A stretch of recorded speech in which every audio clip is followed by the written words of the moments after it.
Hi, it's Beth with Lovejoy Trump.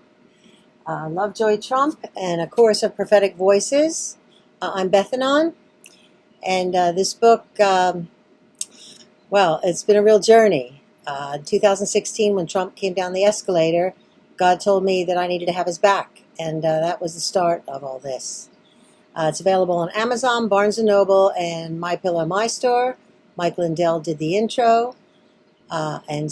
Please check it out. It's full of encouragement, and the whole time I was putting this together, I never had 1 second of doubt or fear because I constantly was in the prophetic, and I could see clearly that, this illusion is falling apart. The New World Order, Luciferian agenda is being dismantled, and everything's perfect. So that's a real nice place to stay. So that's why I'd like to share it with all of you, your friends and family. And let's raise the vibration around here so we can live in peace on earth and do what we were meant to do, what we were created to do, sing the praises of our awesome Creator. Okay, so let's see. I like to share other people I know. This guy, Brazen by Sean Feucht. I don't know if I'm pronouncing that right. Feucht. He's great. He does a lot of amazing things, like a super Christian, just beautiful, conscious soul. An amazing story he's had. He woke up when he was a child in Brazil and lots of miracles and healings. So I wanted to share that with you. It's called Brazen by Sean Feucht, Feucht. Also, this is really fun. I've been doing some research. This book, The Message of the Lady of All Nations, this is actually about, there's tons of apparitions happening all over the world all the time. But of course, we never hear about it because no one wants to promote God. But what was interesting about these messages were to a Dutch woman in the 50s, and they're all talking about the cabal, the deep state, and all the people that are causing all the problems from Mary. And, of course, the Vatican would never authenticate that one, say that it was real, because they didn't like her message, because she was calling them out. So that's interesting. And I'm working on a book now called Be Like Mary, Inner Knowing. And I'll probably put something about that in that book. And this is fun. This is Saints Behaving Badly by Thomas Cromwell. And in a lot of my research, I've found that people like St. Augustine, he was an alcoholic. We know Mary Magdalene was probably, dancing on the dark side. And the beautiful thing is we're all called to be saints. And we can be. And it's a journey. And it's just a matter of us keep making the choice to get closer to God. It's like, what did someone say? They said... I heard once in a meeting, whatever brings you closer to God, keep doing it. Whatever takes you away from God, stop doing it.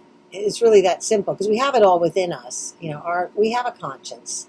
And sometimes it's numbed out by propaganda and, alcohol, drugs, any kind of addiction, really, I suppose, food, anything where we're just not choosing God. I feel like I have to live a really joyous, happy life, I have to keep choosing the divine inside of me with every breath and stay in the pace, because I notice that there's a pace that's the mind, which is speedy, and then there's the pace of the heart, which is very gentle, even-keeled pace.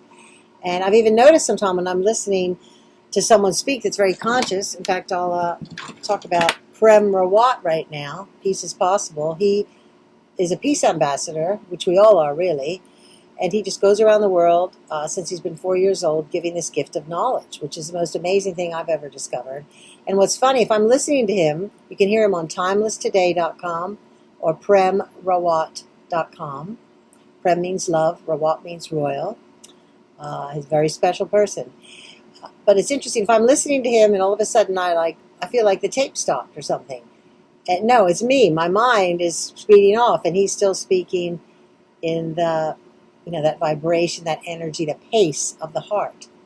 So I find that interesting that, it's me. I'm the one that's always running off the beam. I'm the one that's always trying to jump ahead, the self-will. And, and that's the challenge. That's why we have the heart and the mind. That's why I pray for a heart-drenched mind, because then it's really useful.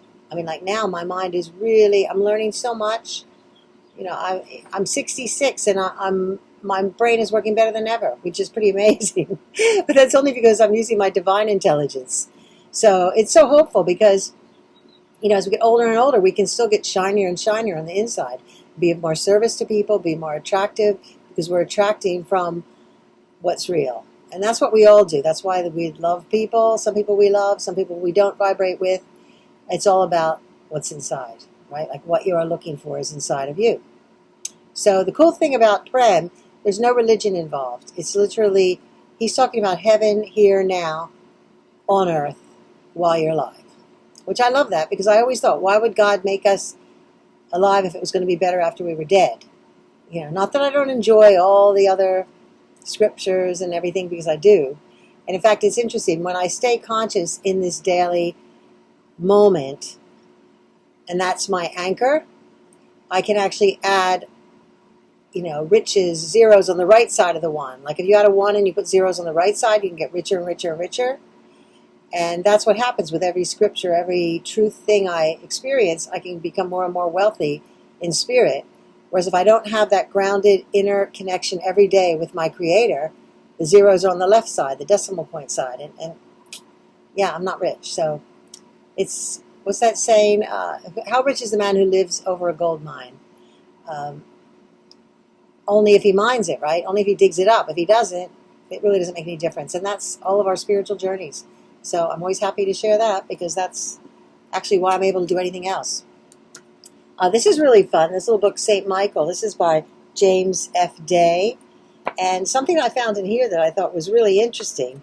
This is a map of, it's called the Sword of Michael. And it's actually all apparitions that have, where St. Michael has appeared. He wasn't St. Michael, he was Michael, Archangel Michael. And he appeared, and it's interesting because they're all in direct alignment from England to Israel.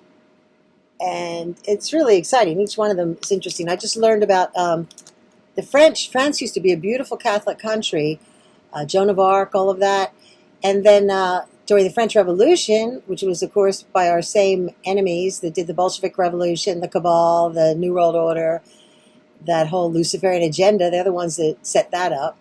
And then after that, it brought it down. Now that I think there's like 14% practicing Catholics. And then, of course, there was the whole orchestrated Muslim invasion. Nothing against any Muslims, but this whole point was just to create a third world all in the Western world and bring us all down. That's what they're doing in America with the border. They want to make us a third world.